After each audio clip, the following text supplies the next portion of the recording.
बनता है। पूरी की लड़ी में पिरोए तो फिर सेहरा बनता है, चेहरा बनता है। दिल दिल पाकिस्तान जा जा पाकिस्तान, दिल दिल पाकिस्तान जा जा पाकिस्तान, दिल दिल पाकिस्तान जा जा पाकिस्तान, दिल दिल पाकिस्तान जा जा पाकिस्तान।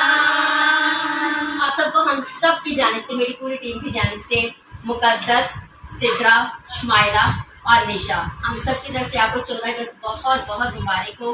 और आप सब हमें दुआ में याद रखें। अल्लाह ताला हमारे मुल्क पाकिस्तान को नजर बस से महफूज रखे, अपने हिफ्ज़-ओ-अमान में रखे।